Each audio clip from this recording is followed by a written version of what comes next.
Hello, I'm back filming with my beloved bookcase. The reason I took a bit of a break from filming here is because I have windows like along the whole of my wall, and this room turns into some kind of greenhouse. In the UK, everyone thinks that we're in some kind of apocalypse and everyone's like stock buying food and acting mental, and even the crime rates on certain things have gone up. But people just don't realise that it's summer, guys. We're experiencing heat. I know we don't get a lot of it, but let's all just calm down for a little bit, okay? So today's video is going to be the mid-year freak-out tag. If you can hear from my voice, I'm still a little bit ill, but I'm going to do this tag. I'm very excited. I was tagged by Charlie the Book Fanatic. She has a really good booktube channel. I'll link it down below. Question number 1. Best book of 2016. This was really difficult because I've read so many good books this year, but I just had to choose one that kind of moved me the most and I think about the most. And it's of course my bae, Arthur Miller, Broken Glass. I loved this so much. It's about a woman who all of a sudden becomes paralysed. The doctors have no idea what's wrong with her. Her legs should work. There's actually nothing wrong with her. They then realise that she has become obsessed with watching news stories about in Germany, like when Hitler was coming into power and everything, and a lot of thugs were going around and smashing up Jewish people's store, beating Jewish people up on the street, and it's when all the propaganda came out about like Jewish people are bad and terrible and how that was bubbling along. So she becomes obsessed with those stories and she's like, this is absolutely terrible, and then that makes her lose her like legs. It's very difficult to explain because there's so much more in it than that, but it is really good. It's about the human psyche and like how strong the mind is, but also it's about Hitler, and Hitler is only really spoken about very blatantly at one point, but is referenced to throughout, and it's so good. So you've got on the cover design is amazing as well, the Statue of Liberty, and then the Statue of Liberty's got like a Jewish star on it, and it's called Broken Glass because all the Jewish people's stores being smashed up, all the streets are filled with broken glass. It's just so genius.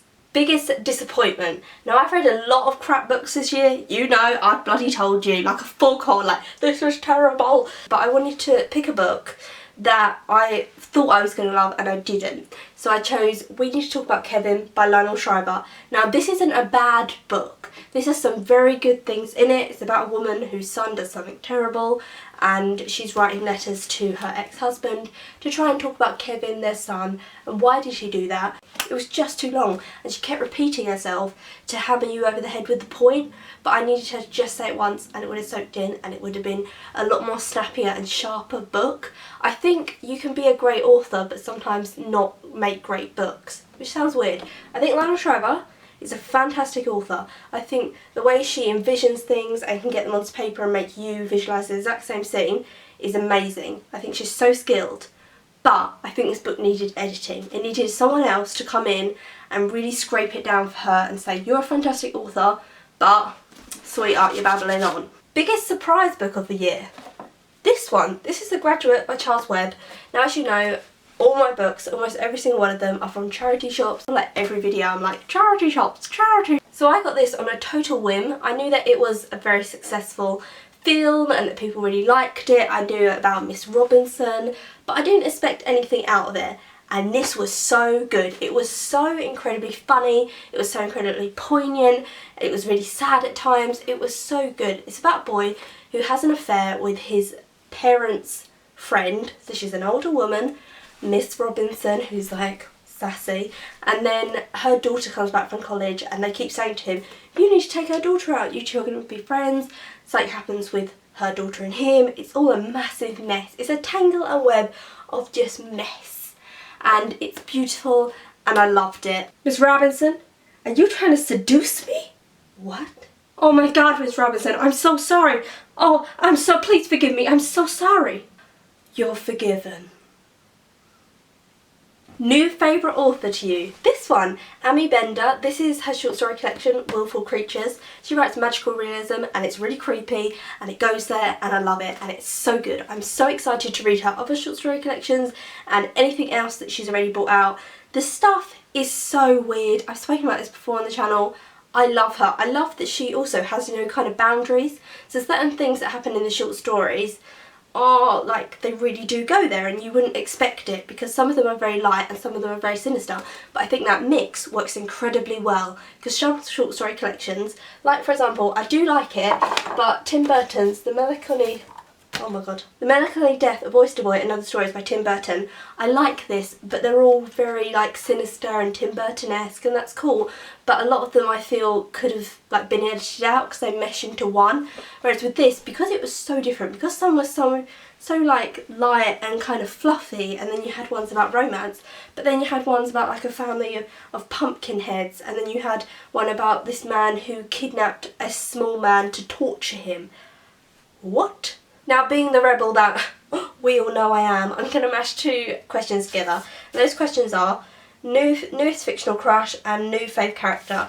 And I'll have to go for the man in this. This is called The Guest Cat. This is by Takashi Harade, this was a Japanese book translated to English. He's a Japanese author and he is fantastic. And this book is about a man and wife who this cat just comes into their house one day. They don't know where this cat came from, they don't know who it belongs to, and that sounds really boring, but it's not, because it's so beautifully written. And the man in this observes everything. So he's a writer, but also naturally he just observes. So he talks about the changing seasons. He talks about his wife, who he absolutely loves. They live together. They decided not to have children. They're just like very creative people that live together. And he talks about her, and because he like observes everything, he knows when she's upset, but he knows why, because he's observed her. Oh, it's so gorgeous, and I love the man in this. I'd love to like date someone who observes everything, who just really kind of gets you and wants to know. He wants to know everything about his wife. He wants to know what she's feeling, and you can feel the love between them. It's so strong, and it's almost not, this is going to sound so cringy, it's almost a bit alien-like. Like, you normally think, oh, people love each other, that's it. But it's like they adore and worship each other. But not in a, you know, kind of horrible Sid and Nancy, passionate, like, drugs, drink, let's like live and die young. Not in that overly passionate, weird, violent way of worshipping each other, but in just a really beautiful, pure way. I think some people are going to love this book and some people are going to hate it because it's incredibly wordy, very literary. I loved it, you may not, but I think the relationship between the two of them, I'd love to date someone like that who just worships me but he doesn't want to own me and wants to know everything about like the world. He's kind of in love with the world, and so is she. And I would say the two of them in this are just great people. And in life sometimes you think you have to get married, get this job, get the kids, do this, keep up with Joneses, do all that kind of stuff.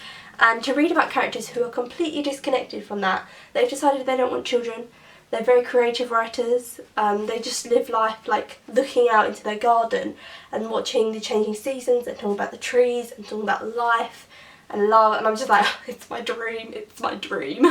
Oh my god, let me move in with you two. They can adopt me. Next, a book that made you cry. This is The Godfile. This is by Frank Turner Holland. So beautiful. A man gets put in jail for life for a crime he did not commit. We get to tell like all the circumstances, we get told them all from his point of view. You could say he's an unreliable narrator because it's all spoken from him, but this is a file that we are reading that he compiled about life. Very worthwhile book. I thought it was beautiful. Most beautiful book you got this year, and I'm thinking you're thinking on like cover design and kind of illustration wise, and it's got to be this edition that I actually got for Christmas, so it's kind of cheating. But this is 101 Dalmatians by Dodie Smith, and it's just gorgeous. In here you've got all like the landscape and all different types of dogs, and it's absolutely lovely, and the illustrations are really gorgeous, just all these kind of really deep shading. I love books like this. So this is my most beautiful book. I'll treasure you. Books you want to read by the end of the year. This is a really difficult one because I just want to read all these books. I don't have like specific books that I'm like, I need to read these. It's like a ticking time bomb. At the end of the year I made some bookish resolutions last year, and I haven't stuck to them, but I don't really care because I think reading should be enjoyable and what you want to do, and that's personally why I don't enjoy university anymore, because I just think reading shouldn't be about analysing a book. It should be about the emotions behind the book and how those emotions make you feel. I just want to read! Now, the end is near.